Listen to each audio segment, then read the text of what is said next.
Happy to be joined right now by Velle E. Neal III from the Star Tribune. Velle, how you doing? I'm doing great. Happy Hump Day. Happy Hump Day to those who celebrate, although today is Thursday now. But when we're recording, it is Hump Day.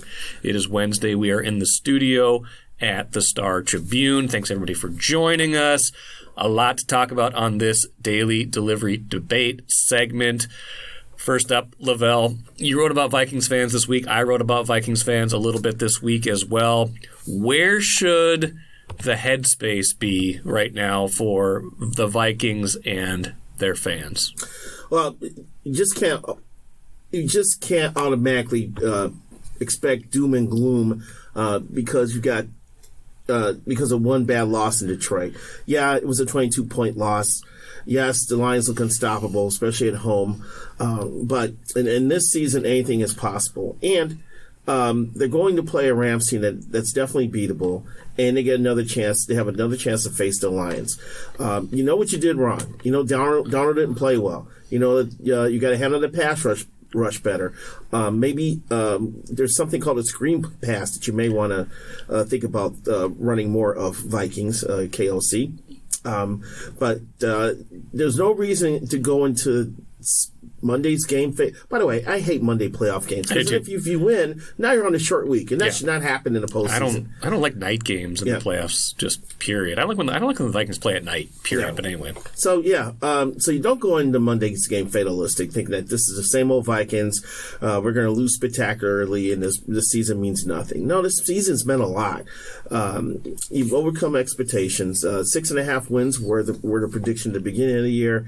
Darnold was a has-been or never was, and he's turned his career around regardless of what happened against the Lions. The defense still has the same bite. A lot of good things have happened to this team this year.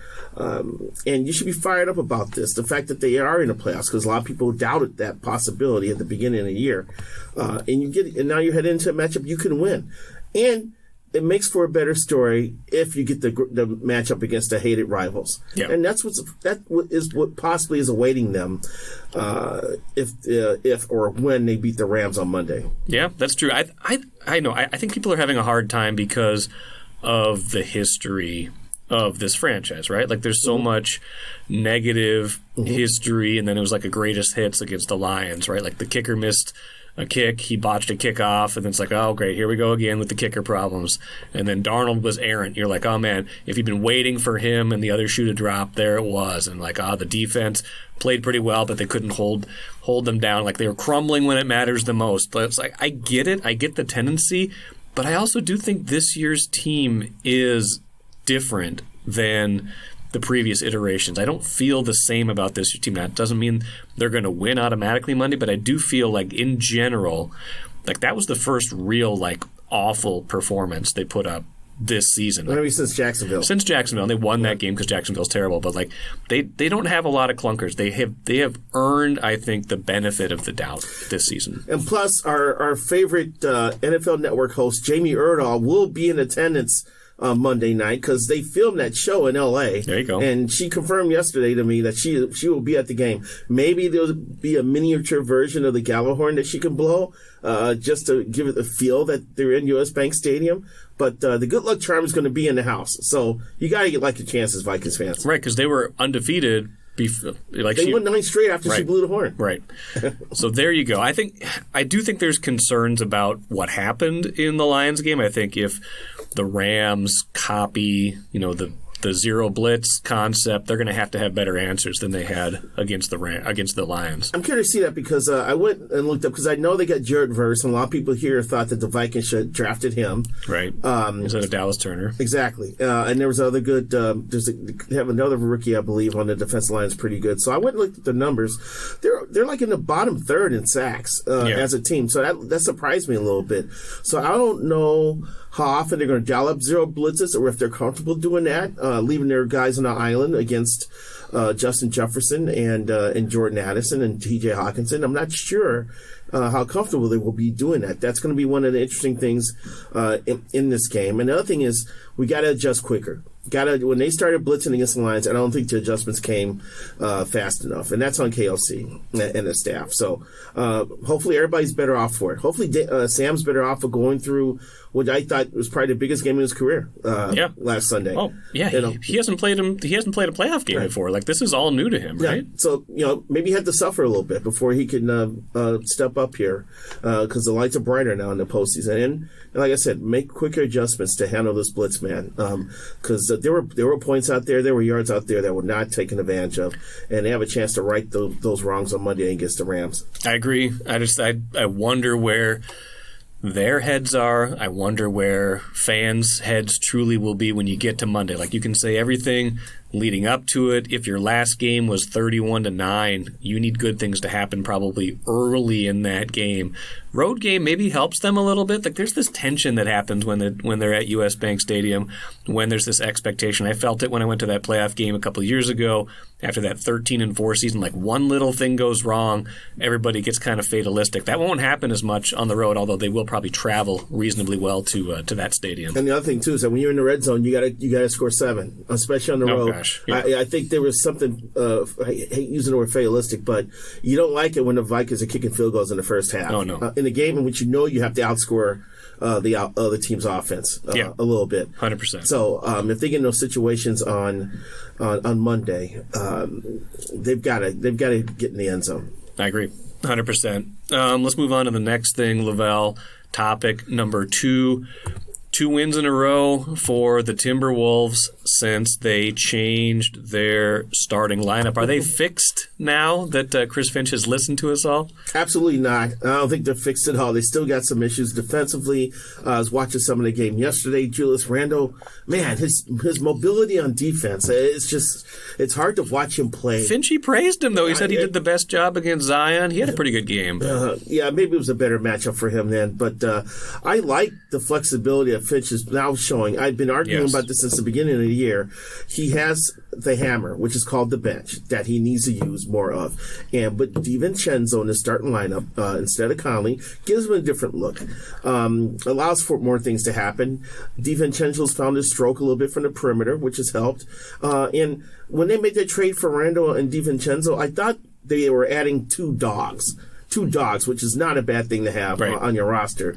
And maybe that type of mentality, is something they need to show earlier in games with him, part of that starting unit to help them get off on the fast. Although I think they fell behind by 18, didn't they? The first game they did, and then the other day against New Orleans, they had a better start. They were up big early. They were up like 16-4, but then New Orleans got back into it. Then it was the bad start to the third quarter. But after that, Edwards seems like he's having a little bit more fun now. There's a little bit more space for him. There's one more, active guy running around taking shots, and DiVincenzo. It's like Conley was miscast kind of in the role they were trying to put him in early on, and now he's in a better spot. I remember one of our previous debates we talked about who's to blame for this, and I think you wanted to blame Edwards. I think you wanted to blame Finch a little bit, and the more I've thought about that, the more I kind of come over to your side on the Finch thing, because I thought these adjustments would come quicker, and they haven't. Putting Randall with Nikhil Alexander-Walker and Naz Reid on the second unit, starting DiVincenzo, trying to find these little wrinkles. We got to figure out how to get some offense, some consistent offense out of Jaden McDaniels. That would definitely help as well. Or use the bench and keep him off the floor, even at the expense of defense. He's got to find the right rotations, he's got to find the right combinations, and I just think it's been a little slow for that to materialize in recent weeks. Yeah, and then Edwards, ever since I talked about that and wrote about that, has been lighting it up from 3. I've been getting jumped online, getting jumped in the YouTube comments about that. Like, how can you write that? He had 53 against Detroit. He had this and that and the other thing. It's like, that's of course what happens, right? Hey, you write about someone going bad, and then of course they turn it around. Right? Did they win that game when he scored 53? No, they did not. Not even close. That reminded me of being a young Bulls fan in Chicago. The team was called Michael and the Jordanaires, because Jordan would score 45 or 50, and they would still lose because only Charles Oakley would reach double digits, and it was a disaster. So no, don't celebrate the fact that he had scored 53 points in a loss. He's not fixed. No, he's not fixed right now. He's been better lately. Yes. He's been scoring a lot. He's been distributing. the point I made with that was like he just needed to, his attitude needed to get better, and he needs, of course, to be their best player. And on a lot of nights he is that, but he's still not at the level where I think people want him to be at, especially after the Towns trade. So I think there's still work to be done. I think they're inching towards better solutions, inching towards the idea of more flexibility. He's not just the starting lineup, but the closing lineup can change from night to night, which is nice to see. Like the other night, Randall was on the bench because Naz Reid was playing better. They've had Gobert on the bench sometimes. Against the Pelicans, it was kind of the original starting five that was closing it out and did a decent job of that. So whoever the hot hand is, it seems like a no-brainer, right? Like, you should be playing the guys that are playing the best, but that's not always how it's been with Finch. I just want to see some more flow on offense. Guys continue to move the ball movement, and sometimes when Anthony Edwards is hunting for baskets, he will get the ball, and then he will set the hook. He would cast the rod and the hook into the water, wait for the fish to bite, and then yank it. And by that time, everybody has stopped moving because they're watching Ant kind of set up his next move. You know, I want to see a little more quicker, more decisiveness from him, perhaps, in terms of how he's attacking the basket, looking for driving lanes, and not being afraid to kick the ball out if there's nothing there, not force things. So, well, they've got kind of an opportunity here, right? Like, it's a bunch of toss-up games in a row. They're at Orlando, home against the Grizzlies, at the Wizards, home against the Warriors, and then Friday the 17th at the Knicks, the rematch of that. Then they're home against the Cavaliers. Like, those are going to be tough. That's a back-to-back with the Knicks and Cavs. But the next four are winnable but not pushover games, because there's a couple of road games in there, a couple tougher opponents mixed in with that. Like, this will be a pretty good test. Like, if they're who they want to be, they should go 3-1 in this stretch. If they're not, then we're just going to have to accept the reality that they're probably a 43 or 44 win team and not a serious team. And that's a really disappointing admission as if you get to that point with this group, because you would think they're going to take another step forward, and it's just going to lead to more clamoring about how the trade should not have been made. Right. For the way it's affected chemistry on and off the court. I was reading something about one of Cat's endearing qualities is that when things were bad, he would say something either funny or something that didn't make sense that just made everybody laugh because it didn't make any sense, but it would help them move on after tough moments. And no one is there to fill that role right now. And maybe that's something they've had to deal with as well. Final thing, who has been, Lavelle, the most impressive wild player in the absence of Kirill Kaprizov? They have resumed winning even without their best player right now. At the beginning of the year when I was looking at the Wild, I talked to Bill Guerin, and Guerin's like, we need more from Johansson, we need more from Hartman, we need more from Zucker.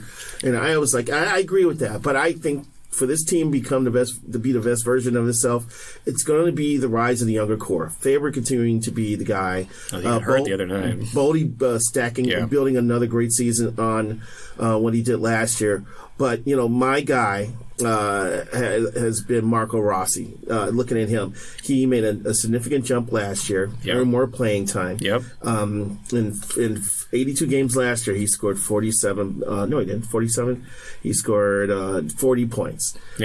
We just hit the halfway point of this season. He's at 37. He's almost scored as many points this year as he had all of last year. He's playing better. He's earned more ice time. His face-off percentage is up. There was rumors about maybe the Wild would trade him because he got guys coming through the pipeline here, and they may want to move him to get him out of the way. I'm like, no. For years, we have worried about the Wild having quality center play. And now you have a guy and in Rossi who continues to get better. He's making jumps here. And now he's got an outside chance for 30 goals, which I don't think a lot of people saw coming in the end. And he's a fascinating player because he's not big. He's not a big part. He's 5'9", maybe weighs 190 pounds. I'm not sure if he weighs that much. And so he's kind of a little guy, but he's always in the tight spots. He's always in the mixer trying to score goals. So that's a great quality for him to have. But he's being productive. I credit Marco Rossi for helping the Wild sustain success in the absence of Kirill Kaprizov. I think it's a good one. I think that's a good kind of name to put into that mix. I would include Obviously, Moldy has been pretty good in a lot of these spots. I mean, but he's more of a known commodity at this point. I think we've seen for sure the importance of Eriksson Ek, because they kind of like crossed paths a little bit, ships in the night. It wasn't quite the same exact moment that Kaprizov went out. I think that Eriksson Ek came back, but he's been impressive. He's on a 4-game point streak right now since he returned from his injury. 4 straight wins with him in the lineup. I think Gustafsson up until Tuesday night had been awfully good too. I agree. He got pulled in that game. Fleury comes in, gets the job done. So, I mean, it's a little bit of a easy answer to kind of spread the wealth. I'm generally agreeing with your Rossi take, just because he's had the ability to take over games at certain points, but it really has been a group effort. Like, I thought when Kaprizov went out that they were going to be in a bad way, and they just haven't been. It's 6 out of the last 7. Plus, I saw last night after Merrill scored, Tuesday night after Merrill scored, the Wild are in the top 5 in points from defensemen in the league. I believe it. And then Jake Middleton scored after that. Middleton scored. I think the first 3 goals were by defensemen. They got a bunch. They get a bunch of contributions. And so I still think if you look at the overall picture for the entire season, the rise of Gustafsson has been the biggest development. 100%. I think, as much as I like Rossi right now in the absence of Kaprizov, the Gus Bus returning to Gus Bus form has been the reason why the Wild are the Wild this year. Well, I mean, my whole thing off this offseason was they got too many goalies, right? Like, you wanted to see what Wallstedt could do. You still had Fleury under contract for a year, and you had Gustafsson, who was coming off a subpar year last year, at least based on his standards from 2 years ago. And instead, they stood pat. They didn't do anything. Bill Guerin said, "You know what? We're just going to kind of play this out, ride it out." Good thing they did, because Gustafsson's been their most valuable player all year. Absolutely. He's helped, and he's got good defense in front of him, and the D in front of him knows that they're backed up by Gus Bus too. It's just all working right now. So, and that was evident from the beginning of the season that Gus was a different guy.